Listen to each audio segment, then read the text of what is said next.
안녕하십니까. 10월 21일 화요일 말씀 묵상 함께 시작하겠습니다. 오늘도 주님께서 우리에게 베풀어 주시는 그 크신 은혜로 우리가 하나님의 나라를 꿈꾸고 주님 안에서 올바르게 살아갈 수 있는 하루 보낼 수 있기를 기다리기도 합니다.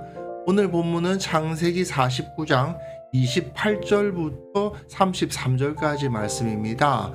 날마다 솟는 샘물에서는 27절부터죠. 그런데 어제 베냐민에 관련된 예언을 제가 미리 묵상을 했습니다. 그래서 오늘은 28절부터 33절까지고요. 통독하실 말씀은 누가복음 1장과 2장입니다. 오늘 본문에서는 야곱이 숨을 거두는 모습을 보여줘요. 결국 사람이 그 마지막 모습이 그 사람의 정체성을 가장 잘 보여주지 않습니까? 야곱의 모습을 통해서 그가 어떤 사람이었던가를 살펴보고, 그렇다면 우리는 어떤 사람이 되어야 되는가를 한번 생각해보는 시간이 되었으면 좋겠습니다. 그럼 먼저 말씀을 보시겠습니다. 이들은 이스라엘의 12지파라. 이와 같이 그들의 아버지가 그들에게 말하고 그들에게 축복하였으니 곧 그들 각 사람의 분량대로 축복하였더라. 그가 그들에게 명하여 이르되, 내가 내 조상들에게로 돌아가리니 나를 햇사람 에브론의 밭에 있는 굴에 우리 선조와 함께 장사하라. 이 굴은 가나안 땅 마므레 앞 막벨라 밭에 있는 것이라. 아브라함이 햇사람 에브론에게서 밭과 함께 사서 그의 매장지를 삼았으므로 아브라함과 그의 아내 사라가 거기 장사되었고, 이삭과 그의 아내 리브가도 거기 장사되었으며, 나도 레아를 그곳에 장사하였노라. 이 밭과 거기 있는 굴은 햇사람에게서 산 것이니라. 야곱이 아들에게 명하기를 마치고 그 발을 침상에 모으고 숨을 거두니 그의 백성에게로 돌아갔더라.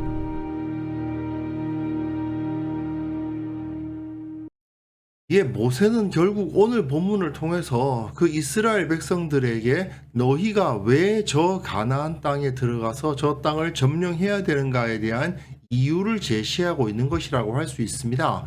단순히 농사 지을 땅이 없어서 저 사람들 것을 빼앗는다, 그런 개념이 아니라는 것이죠. 저 땅은 약속의 땅이다. 하나님께서 우리 조상들에게 미리 약속하신 약속의 땅이고, 우리 조상이 언제나 그곳으로 돌아가기를 원했던 땅이다. 그것을 계속 강조해주고 있는 것이에요. 오늘 본문은 이 한 페이지입니다. 이들은 이스라엘의 12지파라. 이와 같이 그들의 아버지가 그들에게 말하고 그들에게 축복하였으니 곧 그들 각 사람의 분량대로 축복하였더라.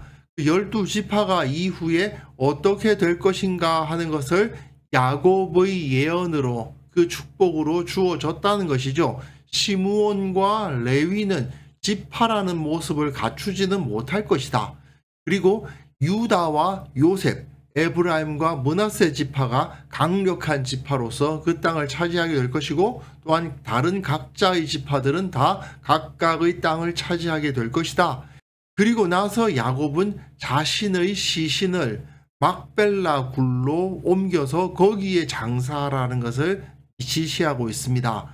그가 그들에게 명하여 이르되, 내가 내 조상들에게로 돌아가리니 나를 햇사람 에브론의 밭에 있는 굴에 우리 선조와 함께 장사하라. 이 굴은 가나안 땅 마므레 앞 막벨라 밭에 있는 것이라. 아브라함이 햇사람 에브론에게서 밭과 함께 사서 그의 매장지를 삼았다.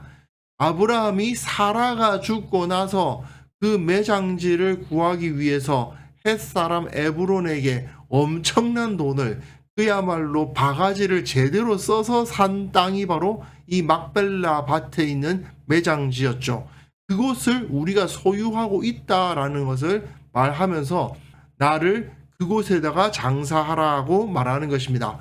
그 조상 그 선조를 그 땅에다가 장사한다는 것은 우리는 거기서부터 왔다라는 것을 나타내 주는 것이에요.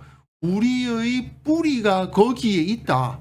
우리의 뿌리는 이 애굽에 있는 것이 아니고 저 가나안 땅에 있다 하는 것을 보여주기 위한 것이죠. 이거는 결국 야곱이 그 자녀들에게 너희가 비록 이 애굽에서 살지만 애굽의 일부가 되지 말라고 명하는 것이라고 할 수 있습니다.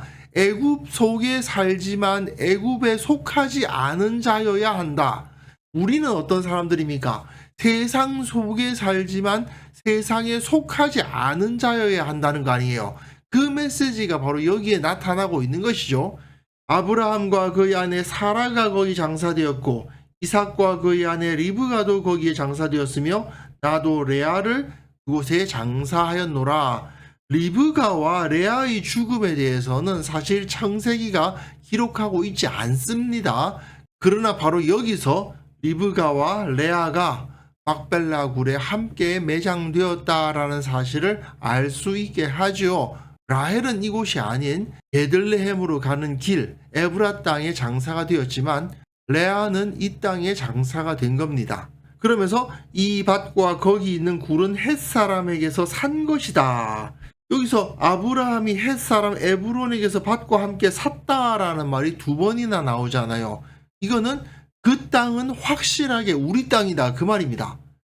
사실 아브라함과 이삭과 야곱이 가나안 땅에서 브엘세바와 같은 곳은 거의 자기 땅이나 다름없는 정도의 영향력을 가지고 살았던 땅이긴 하지만 확실하게 이 땅은 분명히 우리 땅이야 라고 말할 수 있는 땅은 사실은 이곳밖에 없죠. 햇사람 에브론에게서 밭과 함께 산 그 매장지 막벨라 굴과 그 밭, 그곳에 우리 선조들이 묻혀 있다라는 거죠. 이것은 씨앗과도 같죠.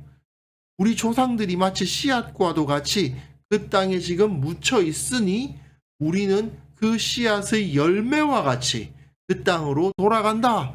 이걸 보여주는 겁니다. 그런데 야곱의 입장에서 말입니다. 인간적인 가치관을 그가 따랐다면 하나님께서 아브라함에게 주신 언약 너무나도 초라해 보였을 수도 있습니다. 하나님은 분명히 아브라함에게 그 보이는 땅을 다 주시고 그 자손이 땅의 티끌 같게 하겠다고 말씀을 하셨지만 3대가 지나도록 언약의 자손들 70여 명에 불과하잖아요. 그리고 차지한 땅이라고는 확실하게 가진 땅은 여기 막벨라 밭에 있는 굴 그거 하나밖에 없어요. 브엘세바 같은 곳에 나름대로 영향력을 끼쳤던 땅도 있지만 그러나 그곳을 확실하게 내 거야 라고 말하기는 어려운 거 아닙니까? 그러니까 결국 아브라함과 이삭과 야곱 3대가 지나도록 자손은 70명 정도밖에 없고 차지한 땅이라고는 햇사람 에브론에게서 산 막벨라 굴과 그 밭밖에 확실하게 소유했다가 말할 수가 없는 그런 상황 아닙니까? 그러니까 야곱의 입장에서는 나는 아브라함의 자손이다. 나는 저 가나안 땅에 묻혀야 되겠다라고 말하면서 아브라함의 자손으로서 그 땅으로 돌아가는 것보다 차라리 나는 애굽의 귀족 중 하나다라고 말하는 것이 훨씬 더 나아 보일 수도 있잖아요. 요셉은 지금 애굽의 총리 아닙니까? 아들 덕분에 지금 야곱은 귀족 중에 귀족이 된 셈입니다. 그러면 그 애굽에 자신의 묘지가 있고 그럼 그 후손들이 대대손손 애굽에서 그 큰 나라에서 부유한 나라에서 잘 살 수 있도록 할 수도 있지 않을까요? 나와 요셉을 통해서 애굽의 한 귀족 가문을 형성할 수도 있을 것 같은데 그렇게 하지 말라는 거죠. 우리는 이 땅에 속한 자들이 아니다. 우리는 저곳 가나안 땅 마므레 앞 막벨라 밭에 있는 그 땅으로, 사실 이곳은 헤브론에 있는 땅이죠. 그 땅으로 돌아가야 한다라고 가르치며 그 마지막 숨을 쉬고 있는 겁니다. 야곱이 아들에게 명하기를 마치고 그 발을 침상에 모으고 숨을 거두니 그의 백성에게로 돌아갔더라. 그의 백성에게로 돌아갔다 하는 표현도 참 재미있는 표현입니다. 결국 이것은 그가 애굽의 한 귀족이 아니라 이스라엘 백성의 조상이 될 것을 암시해 주는 표현인 거죠. 결국 야곱의 이 마음이야말로 신앙인의 진정한 태도입니다. 당시 최강국이었던 애굽의 최고위층으로서 부유하고 안락한 삶을 실제로 살아봤잖아요. 17년 동안 그렇게 살아보지 않았습니까? 사실 자기가 가나안 땅에서 이리저리 떠돌면서 살았던 세월보다 17년의 그 세월이 더 편했을 겁니다. 그럼에도 불구하고 야곱은 자기 자녀들이 애굽에 속하여 그 땅의 귀족이 되기를 원치 않고 언약 백성으로서 약속의 땅으로 돌아가기를 원하고 있었죠. 그 마음이야말로 우리들 그리스도인들의 마음인 것입니다. 세상 속에 살지만 세상에 속하지 않은 자들, 그게 바로 하나님의 백성이고 그리스도인들인 거죠. 만약에 우리가 이 세상에서 요셉처럼 하나님의 말씀을 지키며 거룩하게 의롭게 살아가고 야곱처럼 우리 마음속에 하나님의 나라에 대한 꿈을 품고 있다면 우리는 하나님과 동행하는 삶을 살고 있는 것이라고 말할 수 있습니다.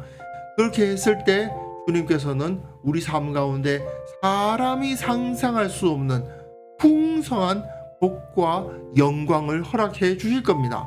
그렇기 때문에 우리는 아무리 세상이 우리를 유혹해도 하나님 나라의 복락을 먼저 바라보는 자들이 되어야 합니다. 이 땅의 것을 얻기 위해서 하늘의 것을 포기하는 어리석은 자들이 되어서는 안 되겠죠.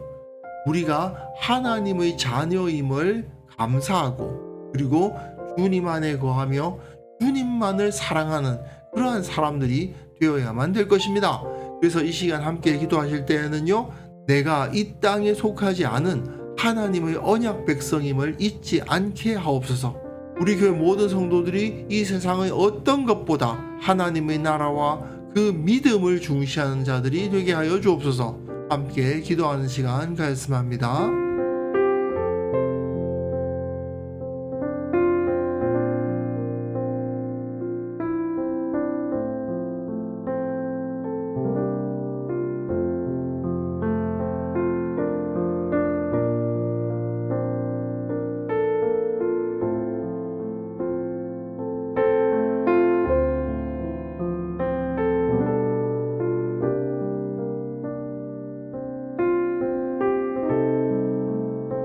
하나님 아버지, 내가 이 땅에 속하지 않은 자임을 잊지 않게 하옵소서.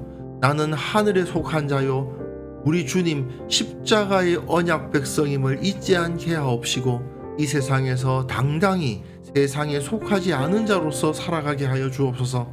우리 교회 모든 성도들이 세상 것에 흔들리지 않도록 도와주시고 이 세상 어떤 것보다 믿음을 중시하며 이 세상의 어떤 가치보다 영원한 생명을 중시하는 참된 신앙인으로서 하루하루를 살아가게 하여 주옵소서. 주님, 특별히 기도하옵기는 지금 이 세상에 여러 가지 어지러운 소식들이 들려오고 있습니다.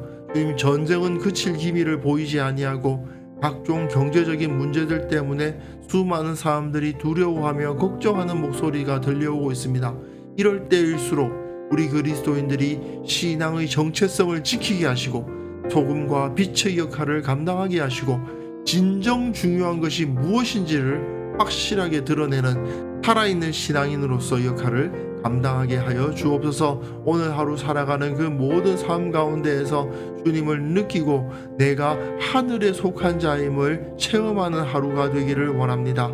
결코 세상의 죄악, 안일함, 방탕함, 음란함에 흔들리지 않도록 도와주시고 오직 주님의 나라를 바라보며 거룩한 하루를 살아갈 수 있도록 주님 우리와 함께하여 주옵소서. 감사드리옵고 예수님의 이름으로 기도하옵나이다. 아멘.